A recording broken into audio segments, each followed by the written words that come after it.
नमस्कार साथियों, चैनल हिंदी विषय एवं साहित्य में आप सभी का पुनः हार्दिक अभिनंदन है। जैसा कि आप सभी जानते हैं, अपने इस चैनल पर हम तैयारी करते हैं उच्च स्तरीय प्रतियोगी परीक्षाओं की, और उसी के अंतर्गत हम उत्तर प्रदेश प्रवक्ता भर्ती 2009 का पेपर आज सॉल्व करेंगे।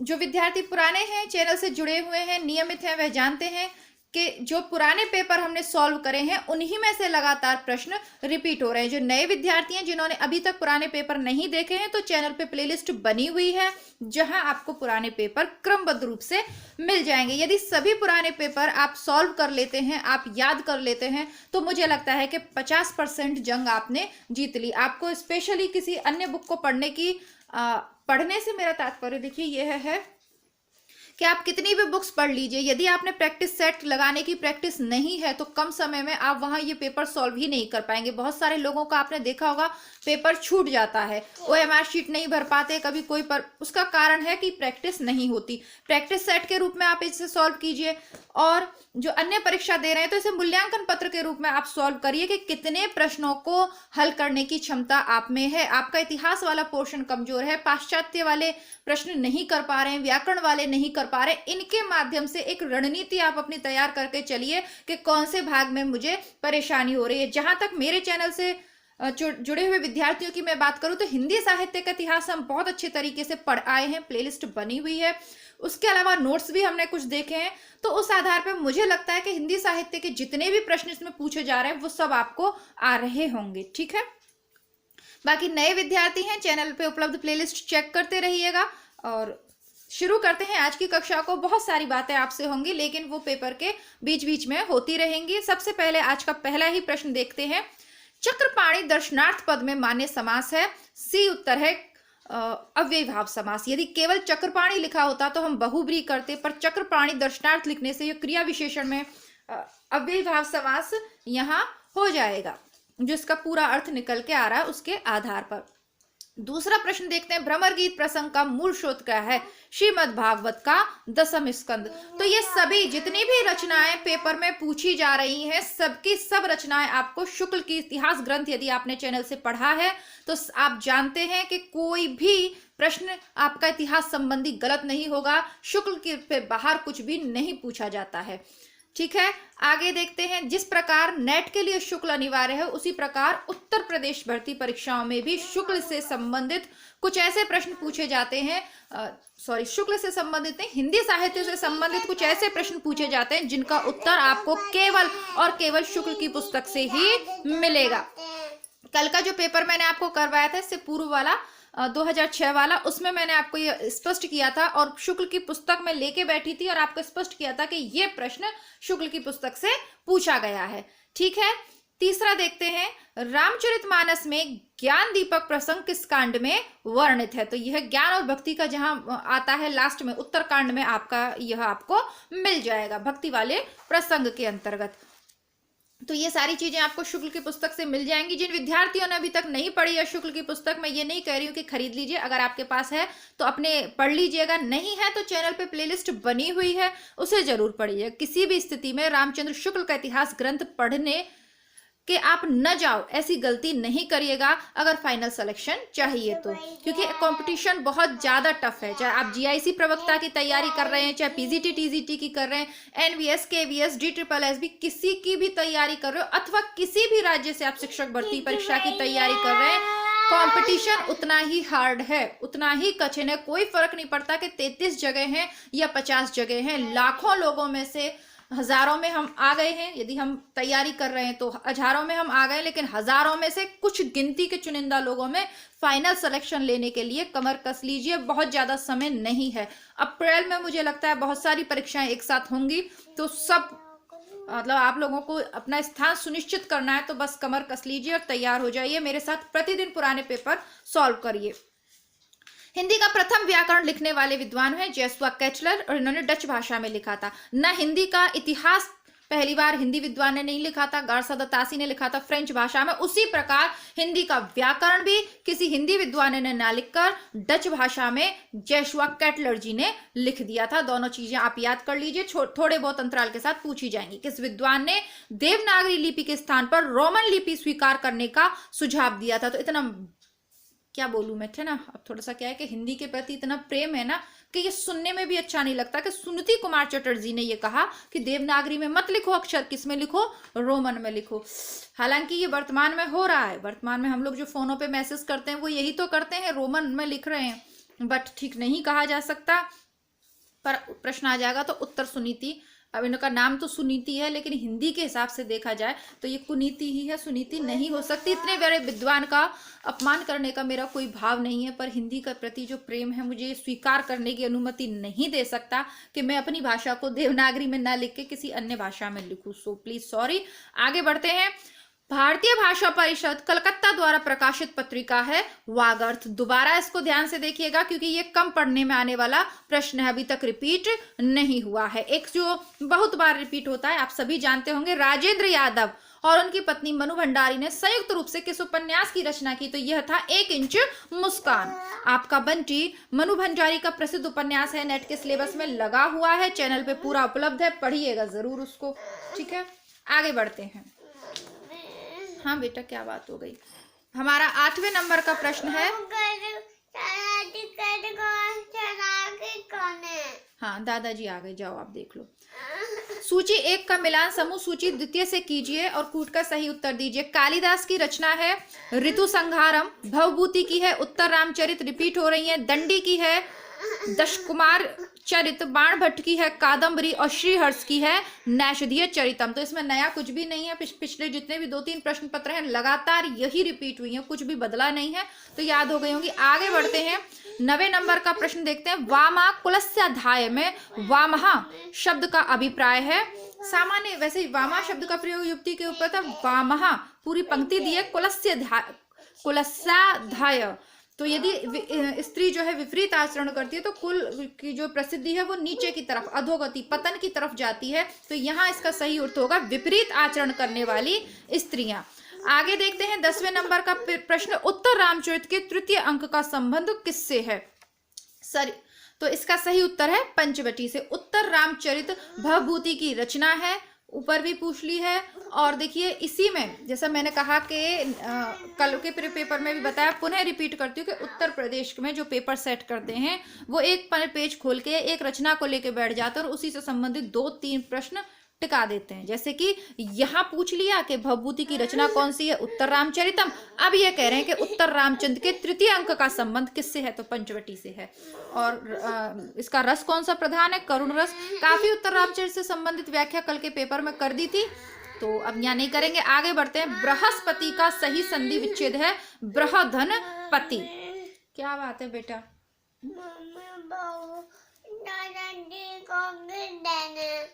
चॉकलेट दे रहे हैं दादाजी, तो ले आओ जा। स्था धातु का लंग लकार मध्यम पुरुष बहुवचन का रूप होगा अतिष्ठित। तो ये संस्कृत के प्रश्न है, जैसा कि मैंने कहा ये आपको देखने पड़ेंगे। 5 लकार हैं और कुछ कारक चिन्ह वगैरह, ये सब जैसा मैंने कहा कि जब पेपर की तिथि आपकी घोषित हो जाएगी, नोट्स दे दिए जाएंगे, आप उसको कर लीजिएगा। बाकी अपने स्तर पे आप जो भी उचित समझे करिए। नमः स्वस्ति स्वाहा स्वधा के योग में कौन सी विभक्ति का प्रयोग होता है? चतुर्थी व्यक्ति। नमः शिवाय, आपने देखा होगा ना, ओम नमः शिवाय। तो शिवाय शिव के लिए है ना, कर्ता ने कर्म को कर्ण से संप्रदान के लिए, तो ये शिवाय शिव के लिए नमस्कार है। तो चतुर्थी विभक्ति का यहाँ प्रयोग होता है। मुनि शब्द का षष्ठी विभक्ति एक वचन का रूप होगा मुन्हे, ये याद करने पड़ेंगे। सम उपसर्ग से निष्पन्न शब्द कौन सा है? संस्कार। जयचंद्र प्रकाश के रचनाकार हैं भट्ट केदार, और एक इनकी दूसरी रचना कौन सी है? जय मयंक जस चंद्रिका। तो भट्ट केदार सही उत्तर है। आदिकाल से प्रश्न पूछा गया है। मिश्र बंधुओं ने परिवर्तन काल की समय सीमा क्या निर्धारित की है? संवत 1890 से संवत 1925 विक्रम संवत तक। माधव हम परिणाम निराशा, आदिकाल के प्रश्न ये चल रहे हैं। तो माधव हम परिणाम निराशा विद्यापति की रचना पंक्तियां हैं, शुक्ल की पुस्तक में मैं पढ़ाई आई हूँ आपको ये सभी प्रश्न, चाहे जय मयंक। हाँ, एक और चीज मैं यहाँ पे कहना चाहूंगी कि एक मेरे विद्यार्थी ने मुझे कमेंट करके बताया। एक सेकंड बेटा, प्लीज शांत हो जाओ।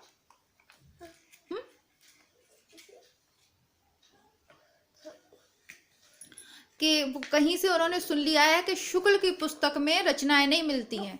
मुझे बड़ा मतलब आश्चर्य हुआ कि ये बात कोई कैसे कह सकता है कि शुक्ल की पुस्तक में, अगर शुक्ल की पुस्तक में रचनाएं नहीं मिलती हैं तो फिर दुनिया की कौन सी पुस्तक में मिलती हैं?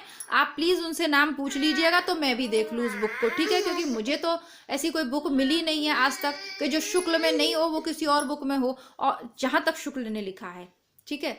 तो अब कथन पंक्तियों की देखिए बात अलग है। अगर किसी का पूछ लिया, राम स्वरूप चतुर्वेदी की कोई पंक्ति पूछ ली तो वो एक अलग चीज है, लेकिन रचनाओं के संबंध में कि शुक्ल में रचनाएं नहीं मिलती, मुझे नहीं पता कैसे कह दिया। लेकिन आप प्लीज अपने जो भी शिक्षक शिक्षिका जो भी है उनसे पूछिएगा कि उन्होंने ऐसा शुक्ल में कौन सा टॉपिक पढ़ लिया जहाँ रचनाएं नहीं है। क्योंकि जितने भी पेपर मैं पुराने कर चुकी हूँ, नेट के कितने पेपर कर चुके हैं हम चैनल पे, 41 पेपर हम नेट के सॉल्व कर चुके हैं ना, 2-2,500 प्रश्न हम नेट के लगा चुके हैं। अभी फिर हम ये प्रवक्ता वाला कर रहे हैं, इससे पूर्व एनवीएस के हम लगा चुके हैं। मुझे तो कोई भी ऐसी रचना आज तक मिली नहीं जिसका परिचय शुक्ल में ना हो। पर चलिए, माधव हम परिणाम निराशा विद्यापति की है। प्रभु सत्ता संपन्न शासक वर्ग एवं गरीब शिल्पी के मध्य संघर्ष कथा को लेकर किस नाटक की विषय वस्तु को बनाया गया है? तो कोणार्क जो नाटक है ना, तो इस पे इसकी जो विषय वस्तु है वो यही है जो इस प्रश्न में ये कह रहा है। थोड़ा सा मैं गुड़िया को चुप करवाती हूँ वरना ये हम लोगों को आगे पढ़ने नहीं देगी, ये मुझसे सो जाती है और जैसे ही मैं वीडियो बनाती हूँ तो थोड़ी जैसी आवाज होती है ये जग जाती है, तो इसलिए थोड़ा सा जो भी डिस्टर्बेंस है उसके लिए खेद है।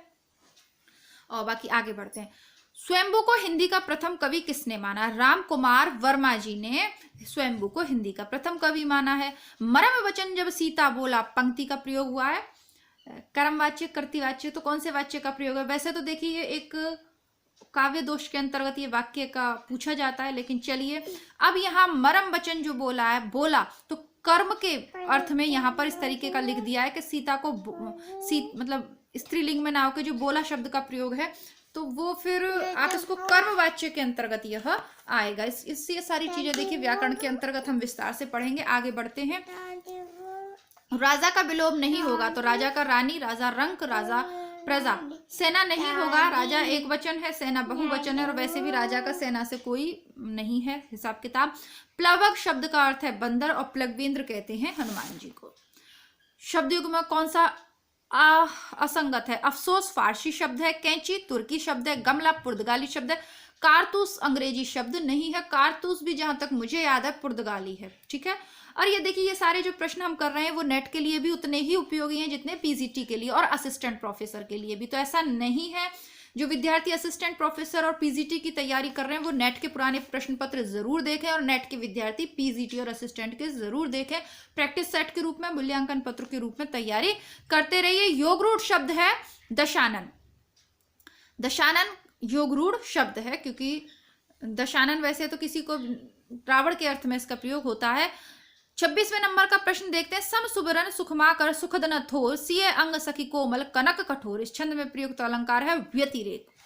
कबीर बाजबी कपोतबी पपीहा के रचनाकार हैं। धर्मवीर भारती का प्रसिद्ध ग्रंथ है, आप सभी इसके विषय में जानते होंगे। आचार्य शंकुक द्वारा रस निष्पत्ति की व्याख्या का स्वरूप है अनुमितिवाद। कल के पेपर में हमने पढ़ा था कि भरत मुनि के रस सूत्र की व्याख्या का जो 4 आचार्य हैं उनको क्रमबद्ध रूप से लगाइए। तो ये नेट के लिए भी आपको पढ़ना है। जैसा कि मैंने कहा भारतीय काव्य शास्त्र वही नेट में है, वही असिस्टेंट प्रोफेसर, वही पीजीटी में है, कुछ भी अंतर उसके अंतर्गत नहीं है। तो शंकुक का है अनुमितिवाद। वो घोड़े का चित्र वाला जो आपको याद हो, तो अब याद नहीं है तो कोई बात नहीं, कुछ समय बाद आपको वो भी करवा दूंगी। पर सबसे पहले इतिहास ग्रंथ अच्छे से हमारे हो गए। अब सबसे पहले करेंगे पुराने प्रश्न पत्र, ये सॉल्व करेंगे। इसके बाद फिर हम अपना नया कुछ शुरू करेंगे। और एक थोड़ा सा और आप लोगों से कुछ चर्चा करनी है पर बाद में करूंगी। सबसे पहले हम आधा पेपर कम से कम सॉल्व कर लें। फटाफट इसलिए पढ़ रहे हैं। चलिए आगे बढ़ते हैं। क्रिया के किस रूप में कर्ता के अनुसार लिंग परिवर्तन नहीं होता? आज्ञार्थक रूप में कर्ता के अनुसार लिंग परिवर्तन नहीं होता। लड़का हो लड़की हो आज्ञा एक तरीके से ही दी जाएगी।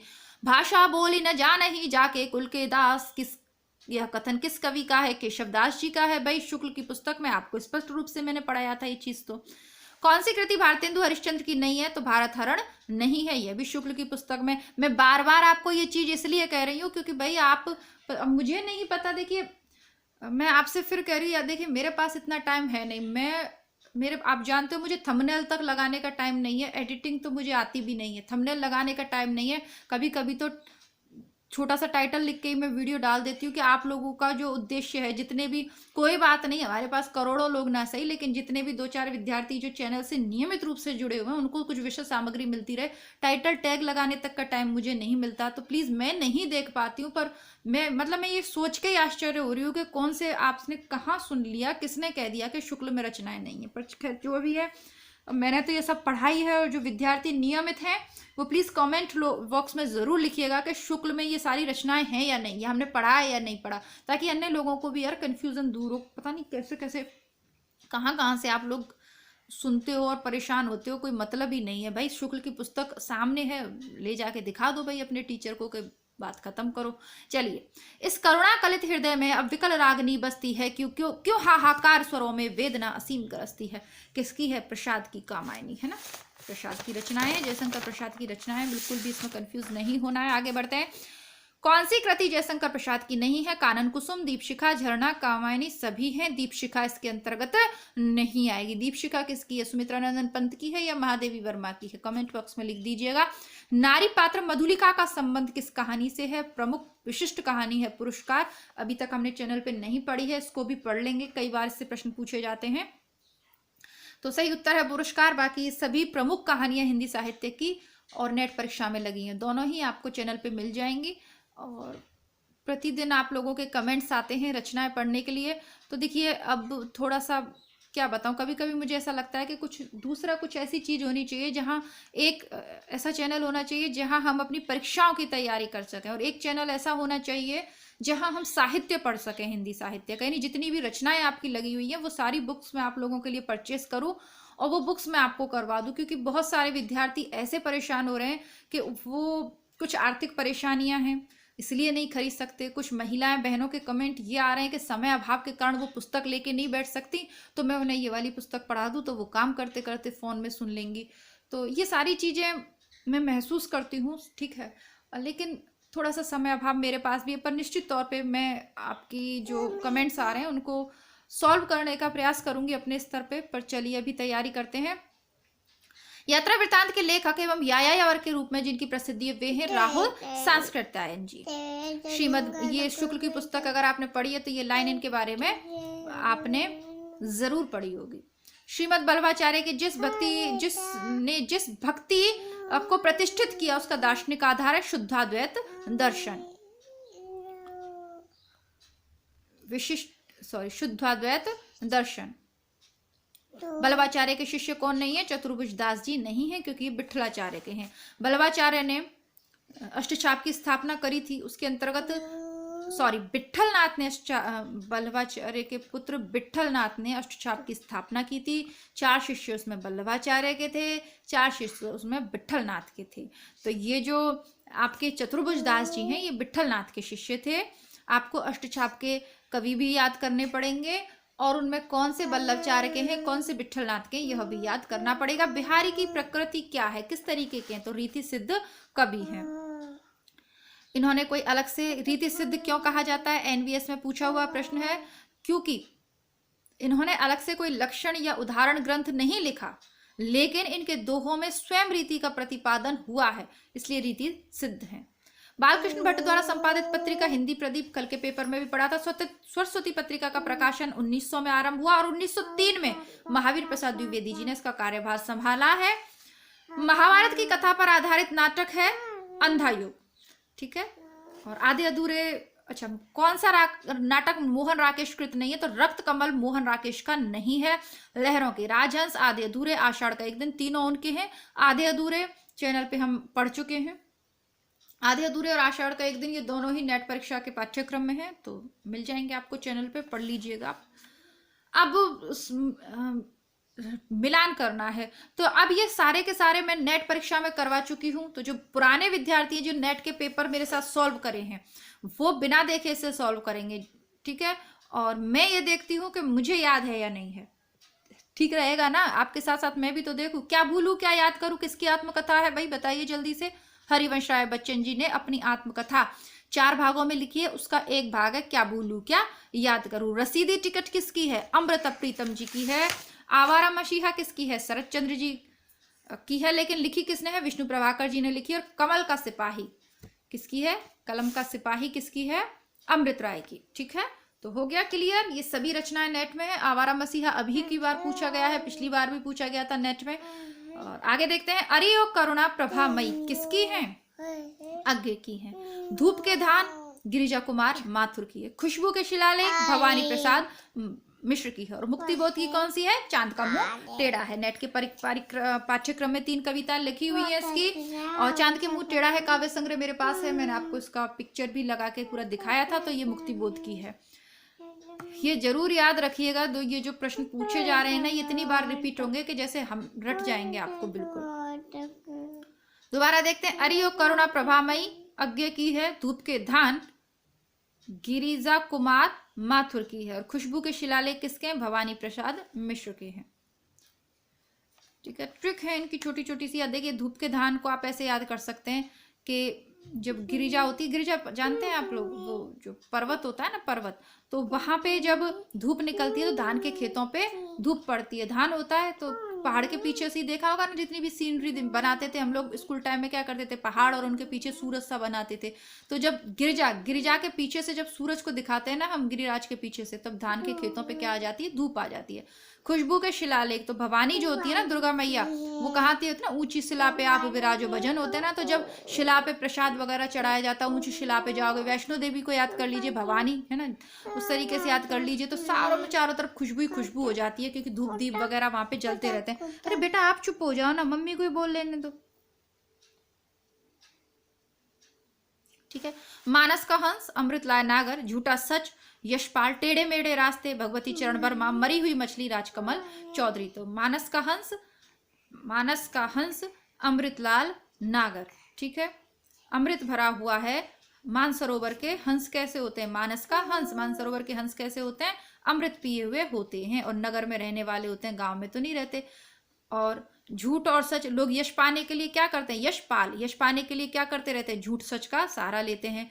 अगर आपको भगवती के चरणों में जाना है, यदि आपको भगवती यानी वही भवानी माँ वैष्णो देवी, अगर उनके चरणों में आपको पहुंचना है तो कैसे रास्तों से जाना पड़ेगा? टेढ़े मेढ़े रास्तों से जाना पड़ेगा।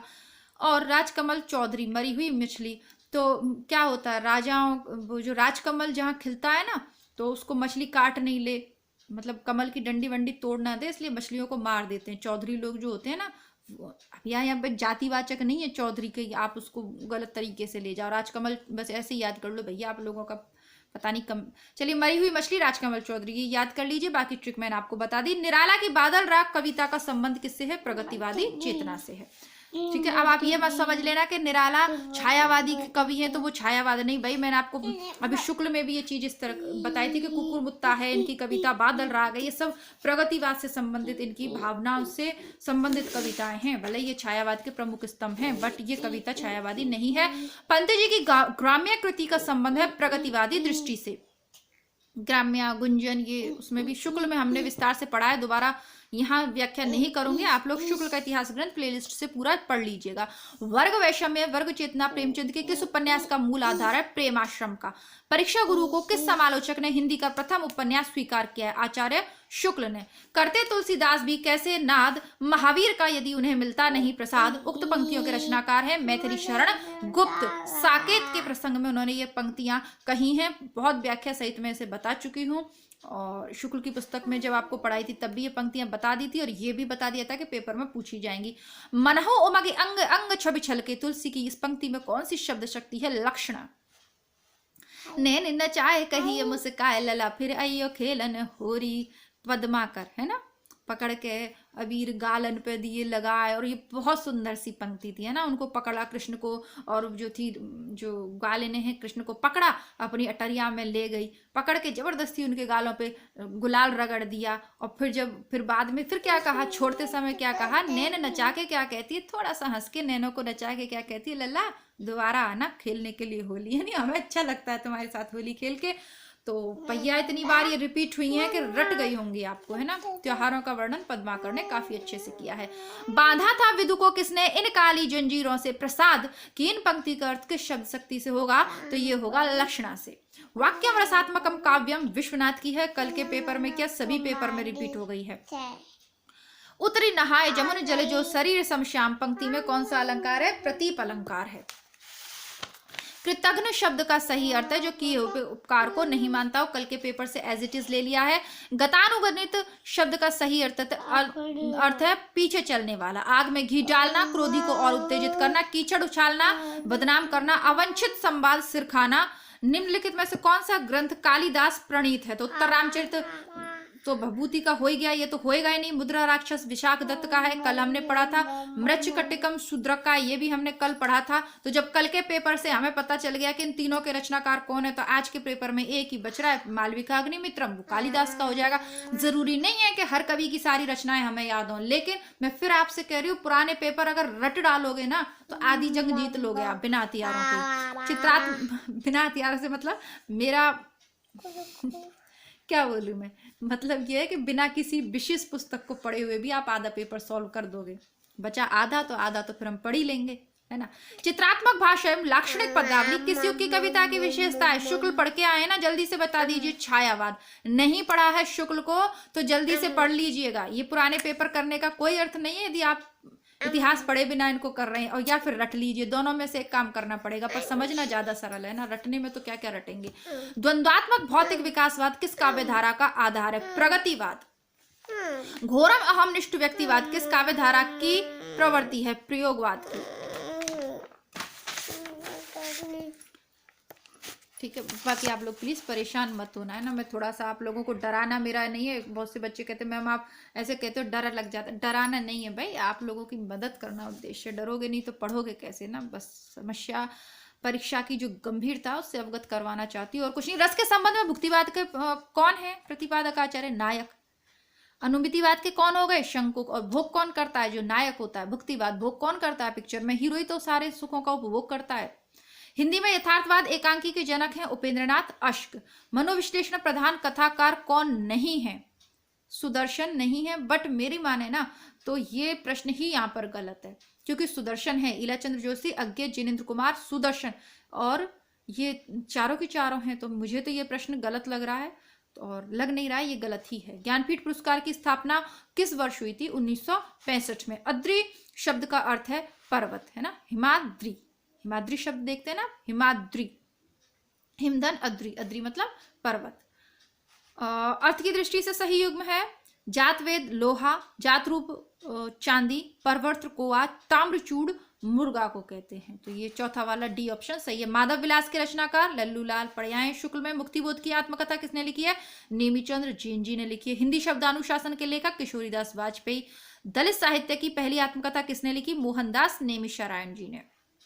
ओम प्रकाश वाल्मीकि की झूठन तो प्रसिद्ध है, बाकी मोहनदास नेमिषारायण जी ने लिखी है पहली आत्मकथा। वियोगी हरि का वास्तविक नाम क्या है? हरिप्रसाद द्विवेदी, हरिप्रसाद द्विवेदी। कौन भास द्वारा रचित नाटक नहीं है? तो मृच्छकटिकम शूद्रक का है, भास का नहीं है। संस्कृत के किस कवि के लिए घंटा विशेषण प्रयुक्त हुआ है? माघ के लिए। विसर्ग का प्रयोग किन शब्दों में नहीं होता? तद्भव शब्दों में नहीं होता। व्याप्त में संधि कौन सी है? यण संधि है। कठपुतली में कौन सा समास है? संबंध तत्पुरुष। लौकिक शब्द में प्रत्यय है इक। पाली भाषा की समय सीमा क्या मानी गई है? 500 ईसा पूर्व से प्रथम शताब्दी तक। और ये एक ऐसा पाली या प्राकृत या अपभ्रंश या हिंदी की समय सीमा, देखिए जरूर ये मतलब पूछेगा आपसे, लगातार यूपी पीसीटी में ऐसे प्रश्न पूछे जाते हैं। उकार बहुला बोली मानी जाती है अवधि। विशेषता कौन सी विशेषता देवनागरी की नहीं है? इसको पढ़ लेते हैं चार ऑप्शन को। इसमें जैसा उच्चारण होता है वैसा ही लिखा जाता है, बिल्कुल सही बात है। इसमें एक ध्वनि के लिए एक ही प्रतीक है, सही बात है। एक मात्रा को एक तरीके से बोला जाता है। इसमें शिरोरेखा का प्रयोग महत्वपूर्ण है, बहुत सही है। विकास की दृष्टि से ब्राह्मी एवं खरोष्टी के समकालीन है, ये गलत बात है। खेचर का पर्यायवाची क्या होता है?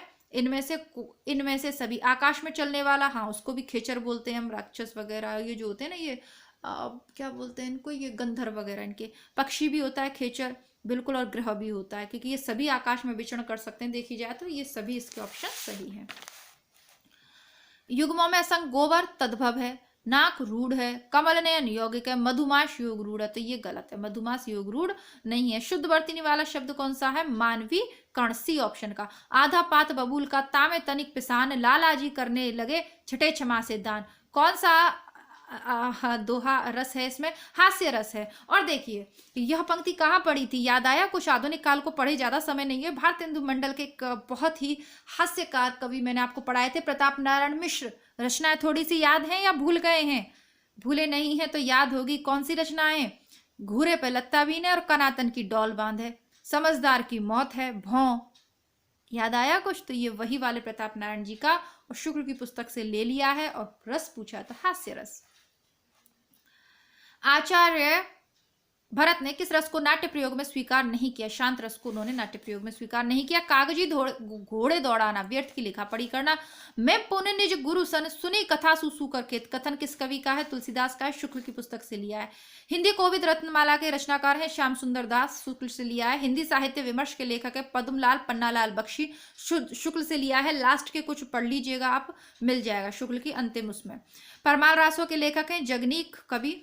कौन सी रचना जायसी कृत नहीं है? तो मधुमालती जायसी ने नहीं लिखी है। पद्मावत, अखरावत, आखिरी कलाम तीनों रचनाएं जायसी की है। मधुमालती मंजन करती हैं, मधु और मालती क्या करती हैं? मंजन करती हैं। तो ये किस कवि की रचना है? मंजन कवि की रचना है। ट्रिक आपको बताई थी और बार बार आपसे कह रही हूँ कि सभी पेपर में एक ही तरीके के प्रश्न पूछे जाते हैं। प्रैक्टिस के रूप में प्लेलिस्ट में जितने भी पुराने पेपर हैं किसी भी परीक्षा के सॉल्व कर डालिए फटाफट। डेली 1 से 2 प्रश्न पत्र आपको लगाने चाहिए। योग वशिष्ठ के लेखक है राम प्रसाद निरंजनी, शुक्ल में पढ़े आए। निबंधकार कौन सा भारतेंदु युग का नहीं है? तो श्रीनिवास दास जी भारतेंदु युग के नहीं है।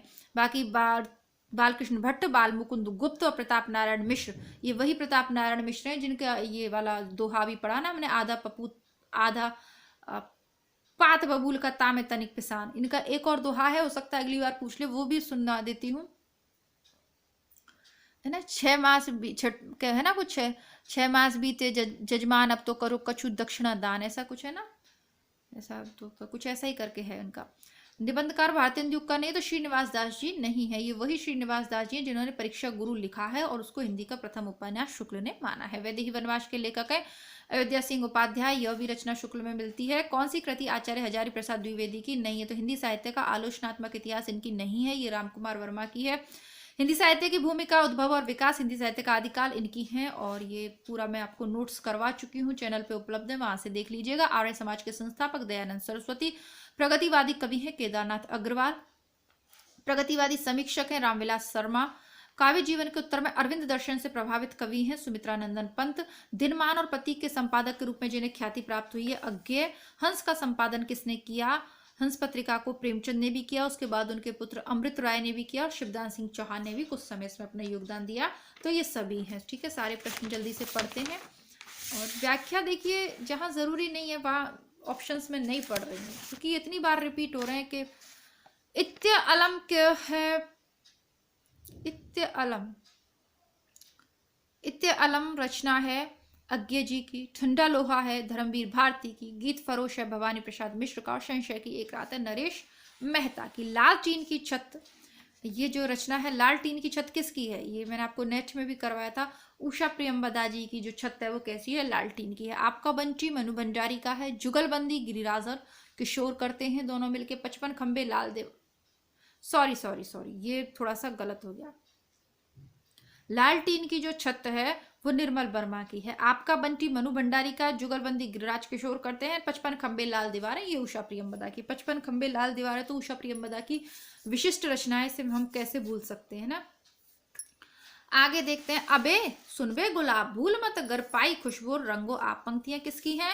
प्रगतिवादी कविता से ये संबंधित है। निराला ने कुकुरमुत्ता कविता लिखी है, उससे ये पंक्ति ली गई है, प्रगतिवादी कविता है। नई कविता पत्रिका का प्रकाशन कब प्रारंभ हुआ? सन 1954 में। कौन थे? जगदीश चंद्र जी थे 1954 में। पूछा जाएगा नकेनवाद किस काव्य धारा के लिए प्रयुक्त था?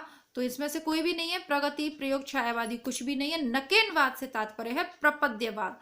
नकेनवाद में नरेश, के से केदारनाथ और न से नलिन विलोचन शर्मा 3 कवि थे और ये प्रपद्यवाद है। तो यहाँ पे किसी से भी इतिवृत्तात्मकता किस काव्य युग की विशेषता है? नेट के अभी वाले पेपर में पूछा है, जस्ट 2020 वाले में, द्विवेदी युग की। कौन कौन सी थी? उसमें इतिवृत्तात्मकता और प्रबंधात्मकता था, यहाँ केवल इतिवृत्तात्मक पूछ रहा है। छायावाद को स्थूल के प्रति सूक्ष्म का विद्रोह किसने किया है? नगेंद्र जी ने ये कहा है, बार बार पूछा जाता है। बया का घोंसला उपन्यास के लेखक हैं लक्ष्मी नारायण लाल। नाट्यशास्त्र के रचयिता भरतमुनि, बार बार अभी खुद ही कह रहा है कि भरतमुनि के नाट्यशास्त्र के व्याख्याकार कौन है। चलो पर चलो। बनन में बागन में बगरो बसंत है। पद्माकर की इस पंक्ति का अर्थ शब्द किस शब्द शक्ति से ग्रहण किया जाता है? तो ये लक्षणा। नीर भरे नित प्रति रहे तौ न प्यास बुझाए, पंक्ति में कौन सा है? विशोषोक्ति है। नीर भरे नित प्रति रहें, तू न प्यास बुझाए। वैसे तो विरोधाभास जैसा है, पर इसमें विशेष उक्ति कह लीजिए। पित्राकृति का शुद्ध संधि विच्छेद है पितृधन आकृति, पहला वाला। कृष्णा के तत्व शब्द में संधि है वृद्धि संधि। कष्टापन्न शब्द में समास है तत्पुरुष। चंद्रकांति में समास है कर्मधारय। और शुद्ध रूप कौन सा है, तो पहला वाला हतोत्साह, यह शुद्ध रूप है। आगे देखते हैं शुद्ध रूप कौन सा है, तो ये बी है प्रदर्शनी। गौरव शब्द किस तद्धित प्रत्ययों के प्रयोग से बना है,